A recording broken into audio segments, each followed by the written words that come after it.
It started on the kind of day most people forget. A Tuesday. Overcast. Damp. The kind of gray that makes the world feel like it's holding its breath. The rain didn't roar. It whispered, tapping on windshields, curling into collars. Soft enough to ignore, persistent enough that you shouldn't. Before we begin this journey, take a moment to breathe. Life moves fast, and stories like this one remind us to slow down, to notice the quiet moments, the ones that change us without warning. If you believe in second chances, in kindness without expectation, and in the invisible threads that tie strangers together, subscribe. Because of this story begins with rain, but it ends with something far more unexpected. Please consider subscribing. Now let's begin. Ben Callahan's truck rolled over the wet pavement with a gentle rumble. He drove one-handed, the other resting lightly on the steering wheel, as if he knew the road so well it didn't require effort anymore. Maple Hollow was a town that time skipped. Fewer people, more trees, a place where people nodded instead of waved, where gas stations still sold homemade jerky, and the post office doubled as a coffee stop. Ben liked it that way. He liked the quiet. After losing Megan, noise had become the enemy. In the passenger seat, Wyatt, 9 years old, freckled and thoughtful, was reading a book about dragons. He didn't speak often, but when he did, he made it count. Ben glanced at him through the drizzle streaking across the windshield.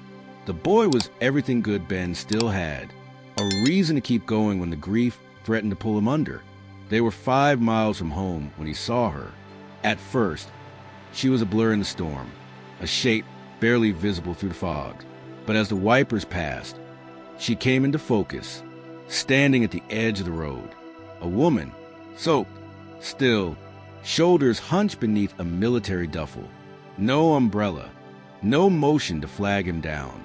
Just there, like the storm had dropped her off and left. Ben's instincts moved before thought.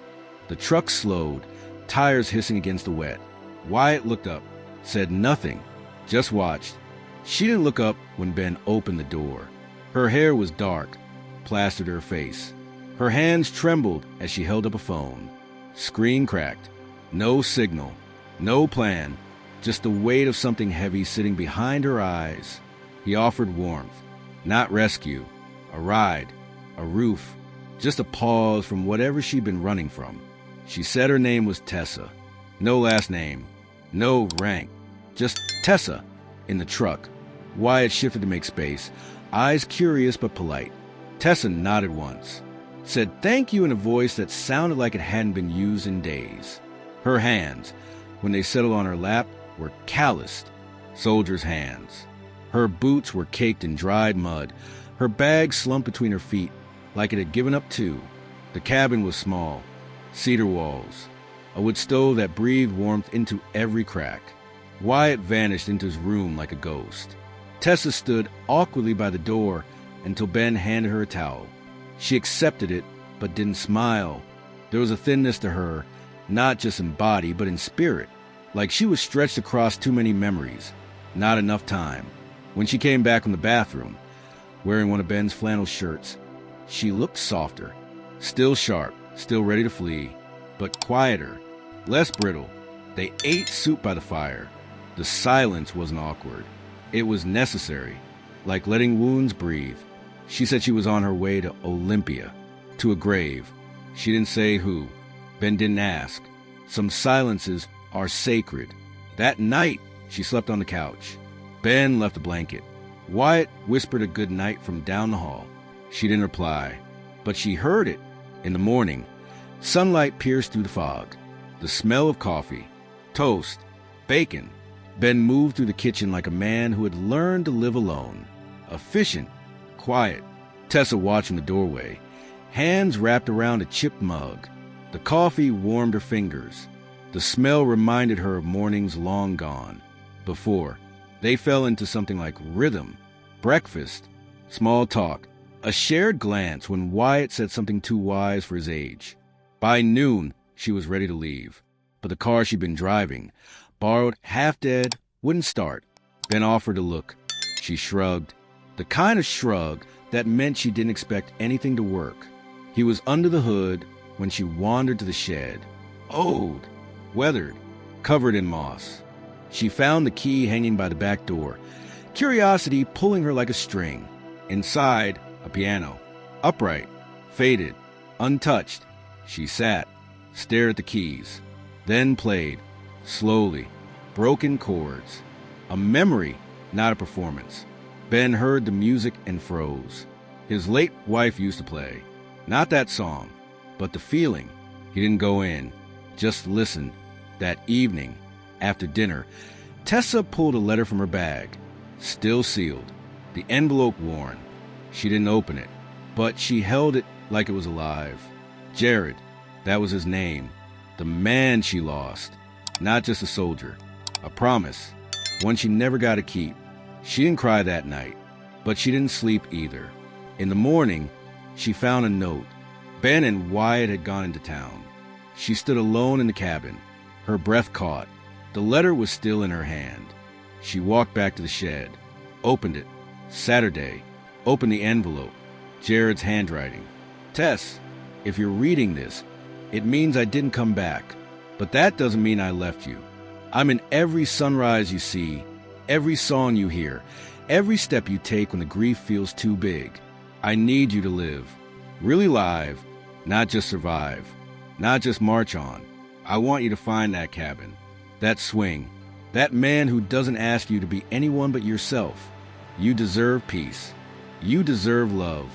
And if you ever sit at a piano, let your fingers find the music again. Play something wild, something free. I'll be there. Love, Jared. When Ben came back, she was still at the piano. Her face was wet, but her hands were steady. He didn't say a word, just sat beside her. They played together. Two stories converging, one melody. It was that night they heard the knock. Sharp, final. Ben opened the door. A woman in her 50s. Clipboard, blazer, eyes like coal glass. Mr. Callahan, I'm Marion Doyle. Family Services. I'm here regarding Wyatt. The air vanished from the room. Ben stood still. Tessa moved closer to Wyatt, instinctive. There's been a custody petition filed. From your late wife's parents. Silence stretched. Tessa watched Ben crumble in stillness. No shouts.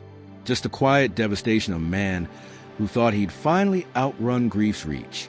Marion walked through the house. Asked questions. Took notes. Wyatt answered with courage far beyond his years.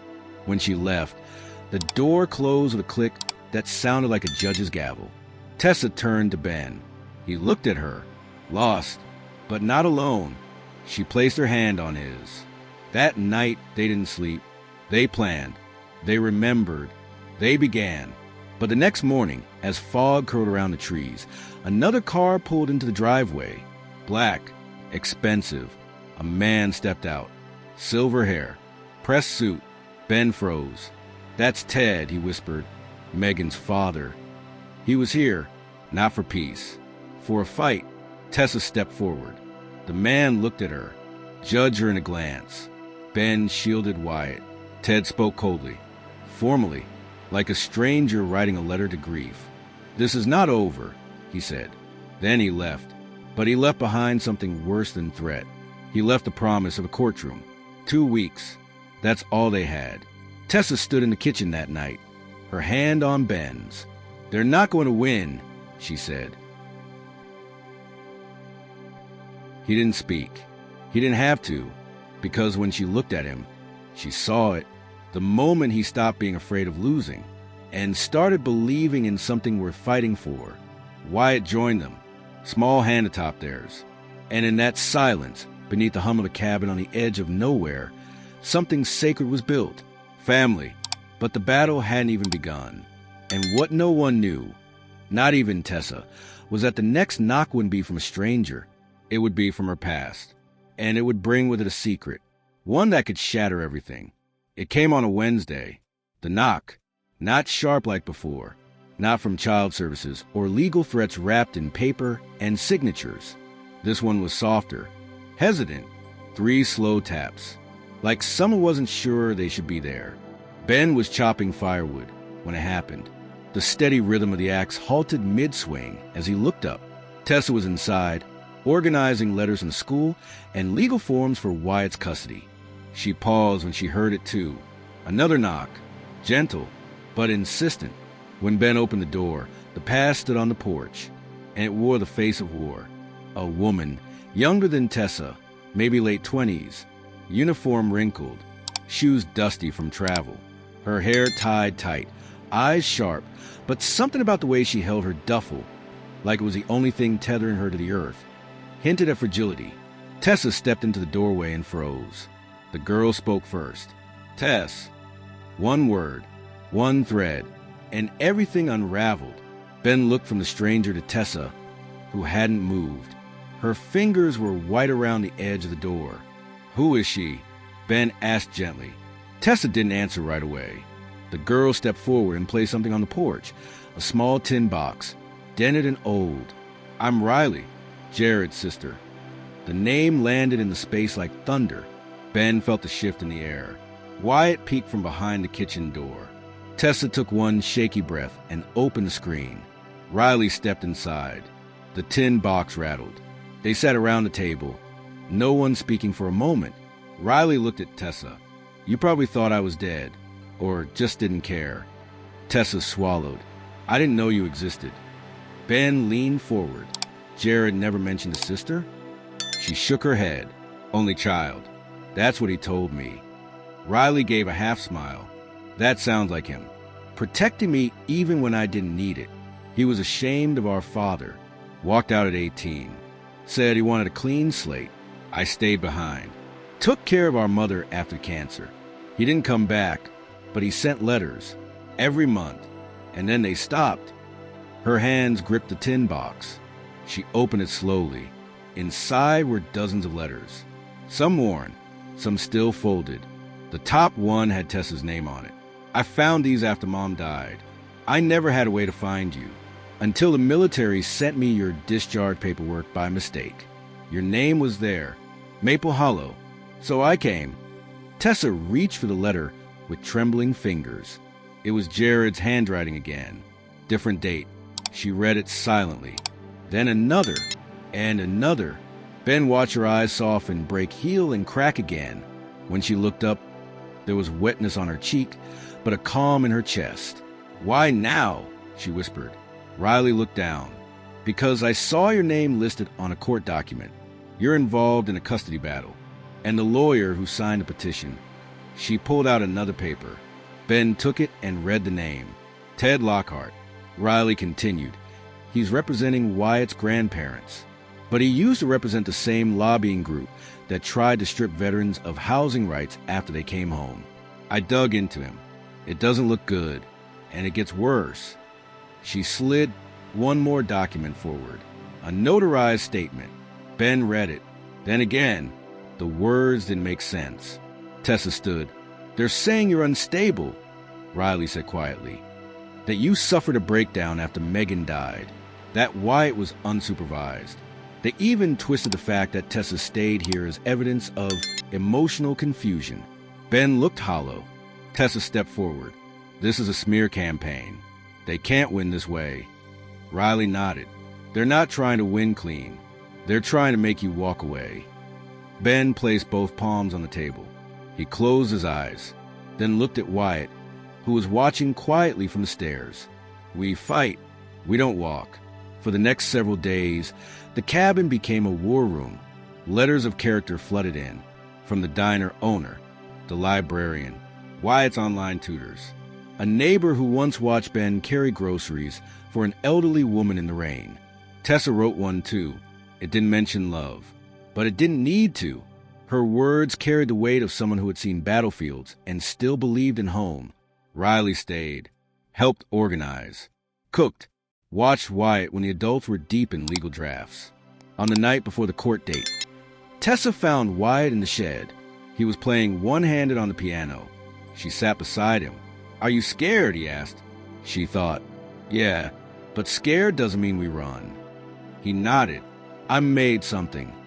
He showed her a drawing, a cabin, a tree, 3 people, but now there were 4. "Riley too?" she asked. He nodded. "She fixed Dad's truck." "That counts." Tessa smiled. The courtroom was colder than expected. Polished wood, fluorescent lighting, a judge with silver glasses, and a sharp gaze. Ted Lockhart sat across the aisle, his expression unreadable. Ben sat straight, Wyatt beside him, Tessa one seat behind. Fingers clenched around a copy of Jared's letter. Riley sat next to her. Arguments were made, statements read. Then Ben was called to stand. His voice did not waver.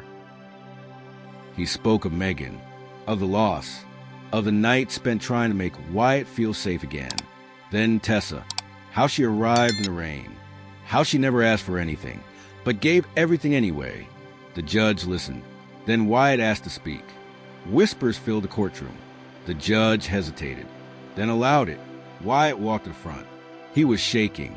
Then he said, I don't know all the words, but I know what love looks like. It's pancakes that burn sometimes but taste good anyway. It's someone reading to you even when they're tired. It's playing piano and not being laughed at. It's Dad. It's Miss Tessa. It's home. There was silence, and in that silence, truth lived. The judge ruled. Ben retained full custody. The grandparents were granted supervised visitation. Structured, limited. Outside the courthouse, no one celebrated. But everyone breathed. Riley hugged Ben.